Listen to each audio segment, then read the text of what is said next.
Hi all, welcome to today's webinar on final exam preparation brought to you by the Academic Resource Center at Georgetown University.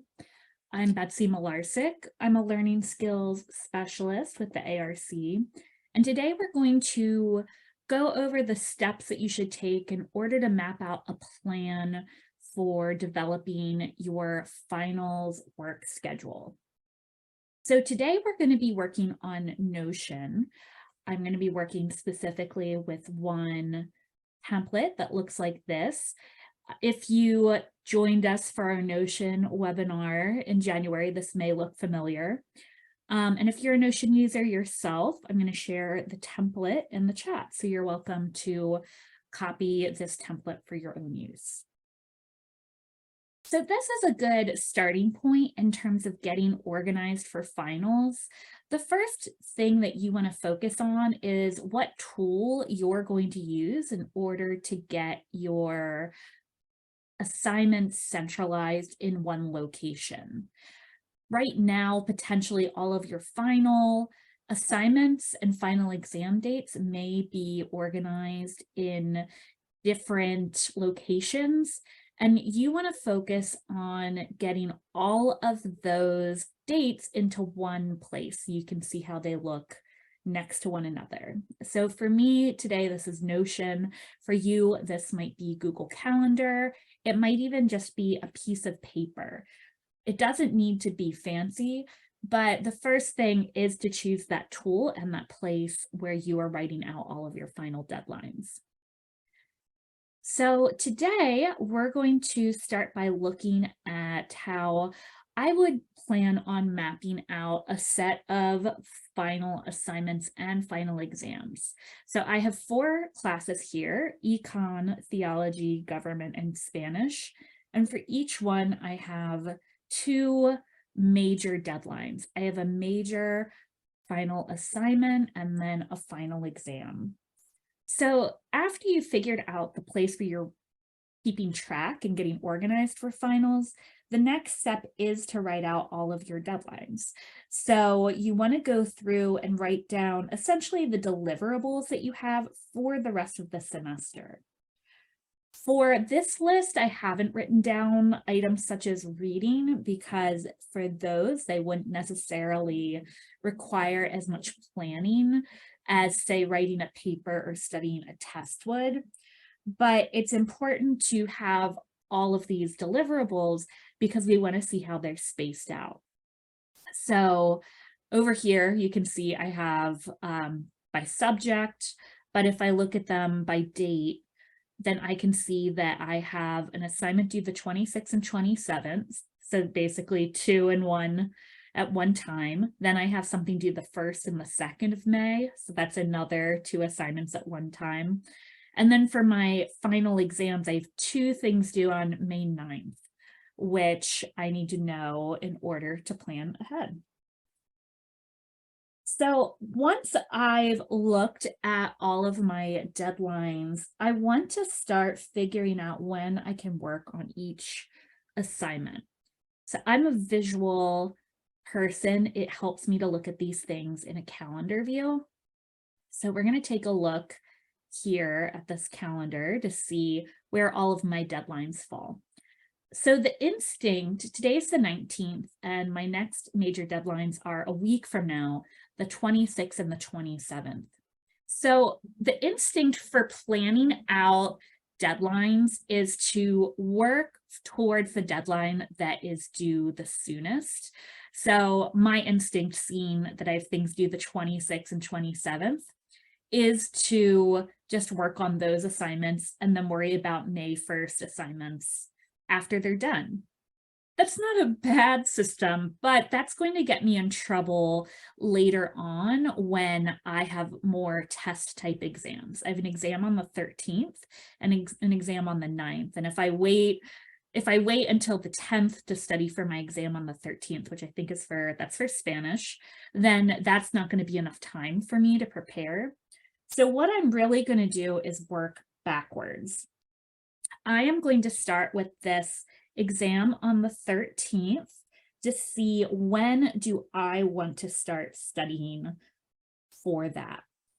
Based on the fact that it's a Spanish exam, I do want more than these 3 days, but I also like the idea of starting a new assignment when I've finished something else, because it is hard to focus on essentially 8 assignments at once.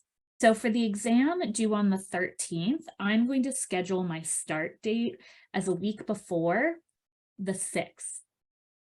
The reason being that that feels like a sufficient amount of time for me to start working on that exam, but also I would have finished a final paper the day before, which means that I'll be done with that and then I can kind of start fresh. So now what I'm going to do is add to my calendar, basically, we'll say start studying Spanish. I'm adding my start date. And with Notion, I have some tags. Let's see. The tag is blocked by my Zoom captions. There we go. Oh, not you. Okay. There we go. So we have start studying for that is now on the calendar. So the next 2 assignments working backwards are on the 9th. We have an exam for econ, great, and then we have a paper for theology. So that's 2 major assignments on the same day. With the econ exam, I'm going to figure out when I want to start that one first. For exam prep, you've probably heard before not to cram.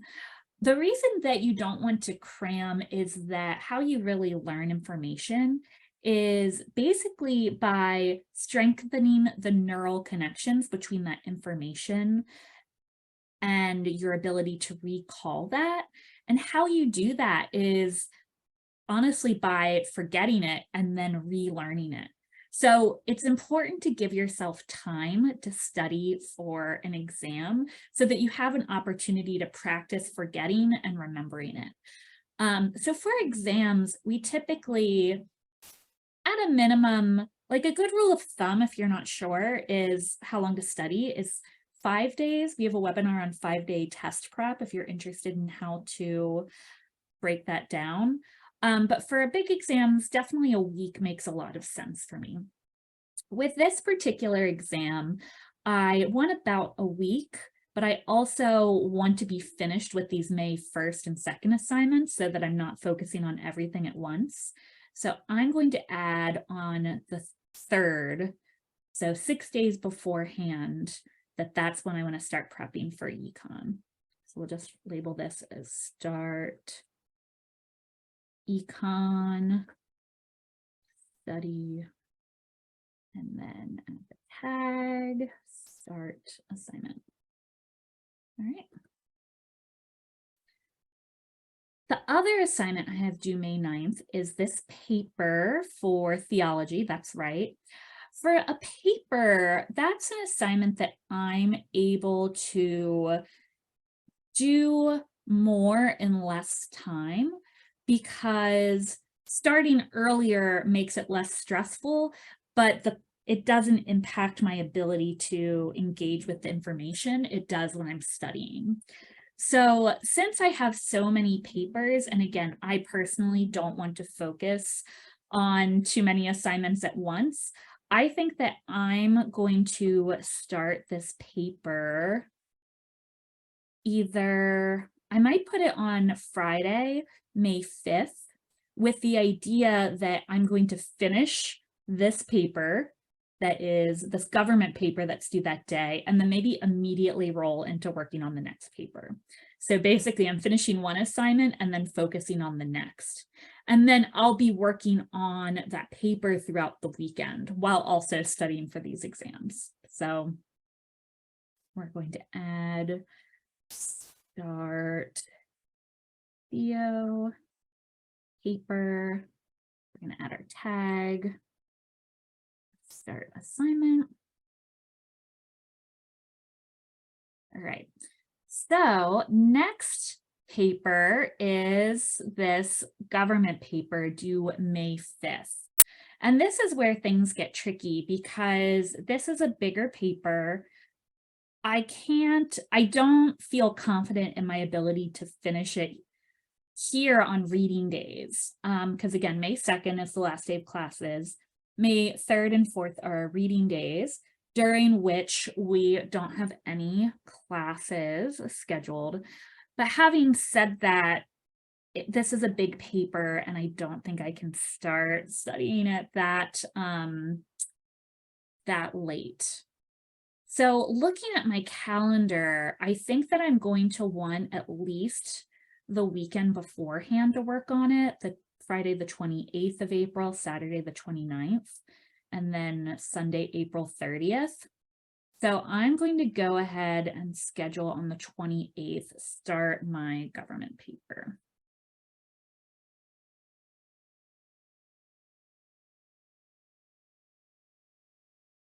And then we'll just add our tag.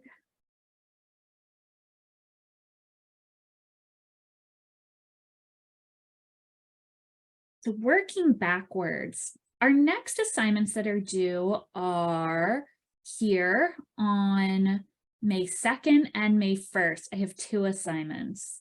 The 2nd, I have my last theology reflection, and Monday, May 1st, I have my Spanish assignment and my Spanish portfolio, excuse me. And what's tricky about these 2 assignments is I need to work on these when I'm still going to classes, which, you know, I find the most difficult period, the last couple weeks of classes, when you have the work of finals, but you have to balance that with class time. So neither of those are super intense assignments. And if I didn't have this government paper, I'd feel comfortable doing this over the weekend.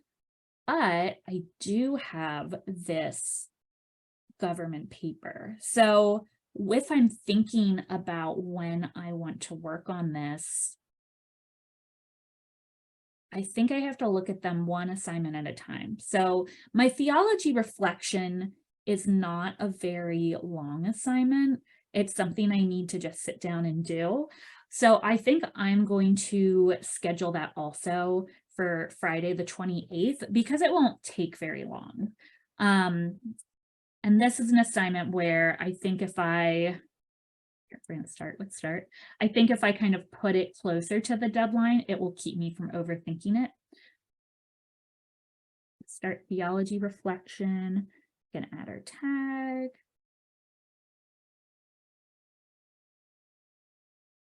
And just as a note, if you're seeing Notion for the first time and you're interested in it, all students are able to create a free Notion account. It's kind of complicated to use, but I do appreciate that you can have the calendar view and the list view side by side. And then we also have the Spanish portfolio due May 1st. So this is an assignment that's a compilation of different exercises I've done over the last several weeks. I need to finish some up, but I have been keeping up with this work. So I'm hoping that I don't have to spend too much time on this. However, I don't want the focus of it to just be the weekend beforehand because I've got so many things I'm working on this weekend. I want to be focusing on this reflection and this paper over the weekend.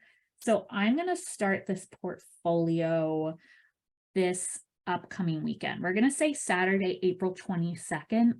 And I'm scheduling it for that day because this is a lower pressure assignment that if I still have, let's say, 3 Spanish assignments I need to finish for it, that will be something that will be more, I'll be able to work on it in a less stressful way over a period of a few weeks, and whereas a few days would make it more stressful. So we're going to add to the 22nd, start Spanish portfolio, and add our tag of start assignment. So that leaves us with our last 2 assignments. That is a problem set due on the 27th, and then a short essay for government due in a week. So both of these I have due in 2 weeks. I'm going to be working, they're going to be the main priority over the next week. So I'm going to start the short essay today, which we'll go over what that looks like. Start the essay.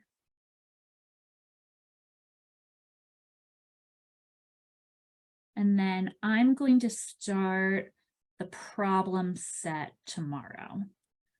I don't want to, knowing how I work, I find it unrealistic to start too many big assignments on the same day, unless I have nothing else going on, because I know often whatever we put our focus on first can suck up a lot of our energy.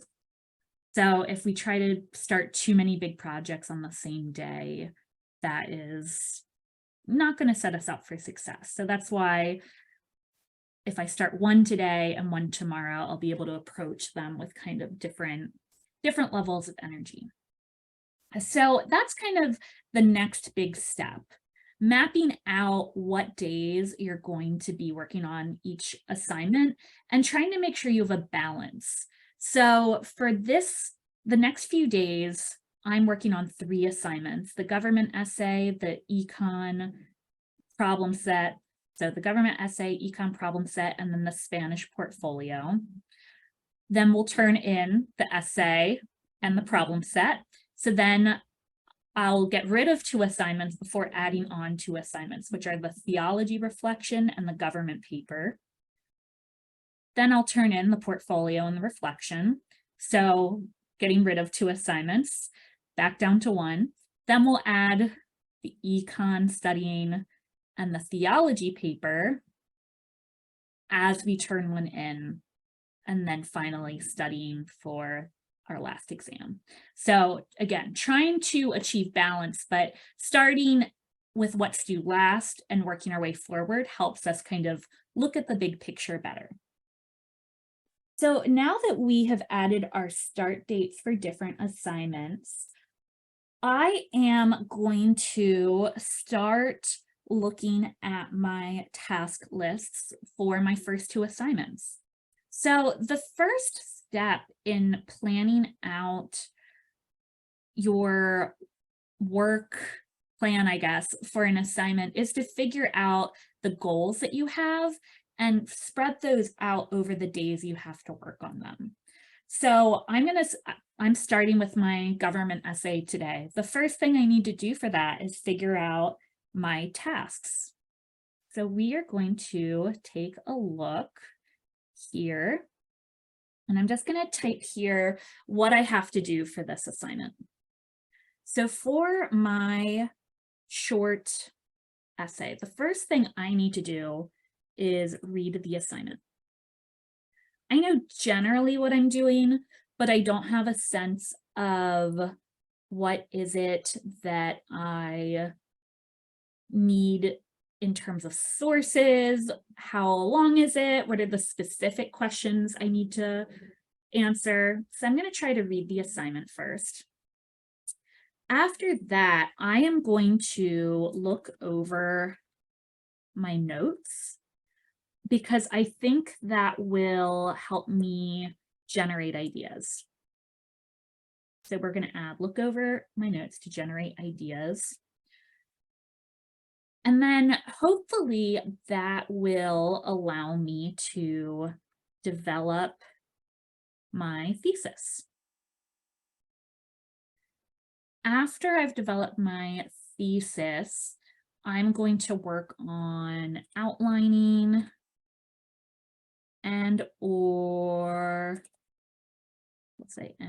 or using sources, not using sources, finding sources.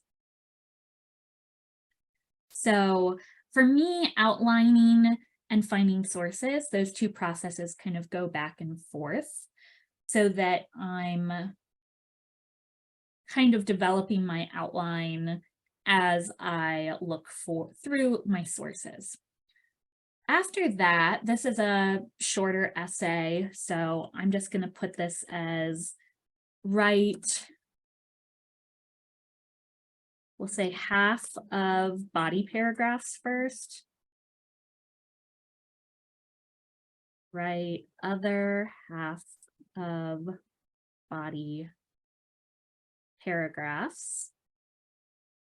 And then I always write my intro and conclusion last because I don't know the shape of the essay and what it'll look like until I'm finished. Then after that, we'll say revise essay, and we'll add that to that works cited also.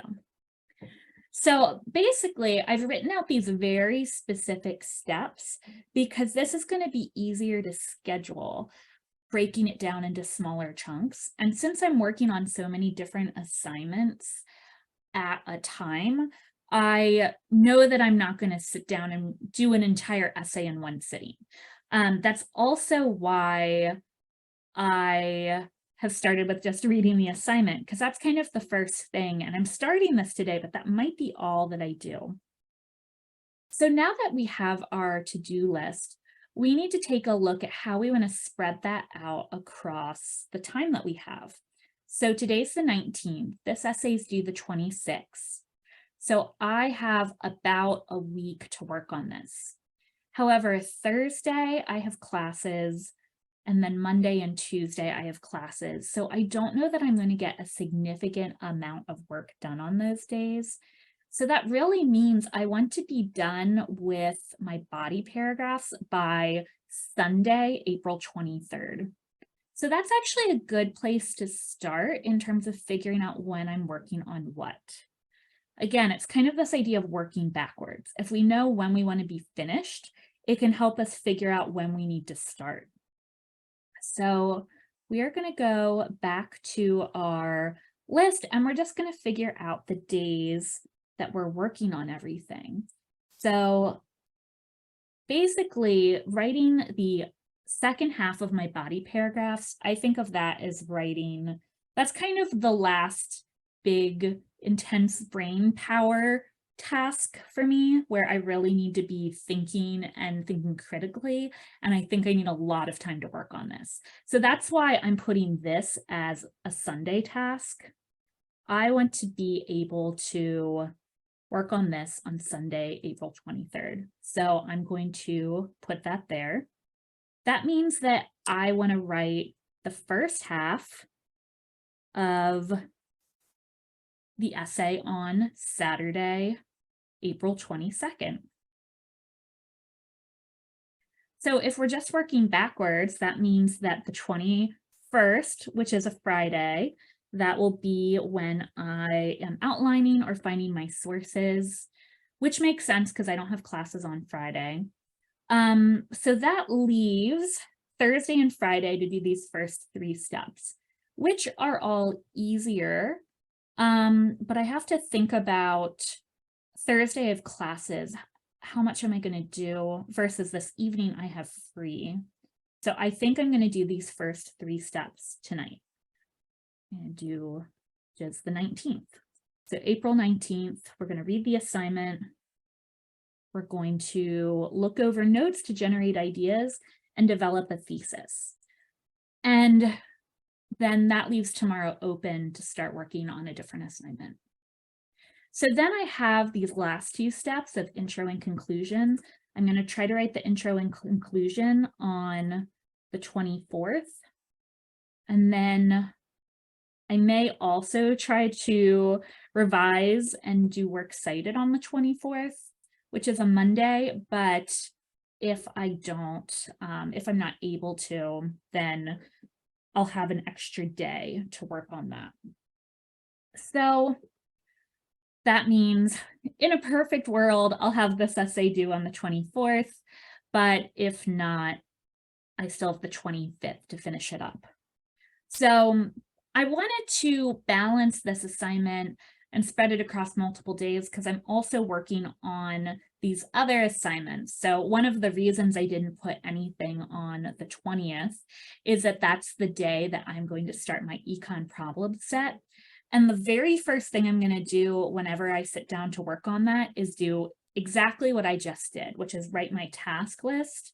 For this, it's going to be, I have 5 problems I need to do.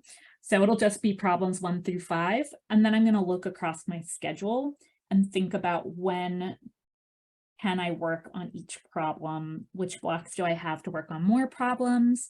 When do I have fewer? What I'm probably going to do, honestly, is try to do a problem or 2 this Thursday. Maybe we'll actually start mapping this out now. So we can say problem 1 would be this day, which is April 20th. The next problem I would also probably do on April 20th, but I put them as separate tasks so that if I can't complete everything, I can still complete some of it and feel like I've made a dent in the work I need to do. Then Friday the 21st, I'm outlining. So I think I could also do a problem that day. I think that would be fine. Saturday and Sunday, I'm really focused on my essay, as I am Monday. So I think, honestly, I would probably try to do problem 4 that Tuesday, which is 4-24, I believe. And then I might try to do problem 5 that same day. Which, if my essay, I put that as the wrong date. I meant the 25th. So if I get behind on my essay, this will also get a little behind, but I have time for that. Basically, I'm scheduling things so that I have an extra day to get everything done. So especially if something takes more time than I think it will, my entire plan doesn't fall apart. But this is basically a good way to kind of look at your assignments in a holistic way, looking at everything together. And again, that just starts by putting all of your classes in one place. Some of you may have really great final schedules where everything's spread out in a very even way. Some of you might have something worse than this, where you just have all of your finals back to back in a 3-day period. But getting a sense of how your assignments compare in terms of deadlines can help you figure out how to work to complete those deadlines. So thank you all so much for joining me today. If you have any questions, please feel free to add them to the chat. Otherwise, be sure to take a look at our next webinar, which is coming up Tuesday, May 2nd. And that is a virtual co-working session. So it'll be an hour. We will be really being productive and using timed work blocks to get work done. So if you're having trouble starting getting your work done, join us, and it'll be a good time to just kind of start studying. But thank you all again for joining, and have a great afternoon.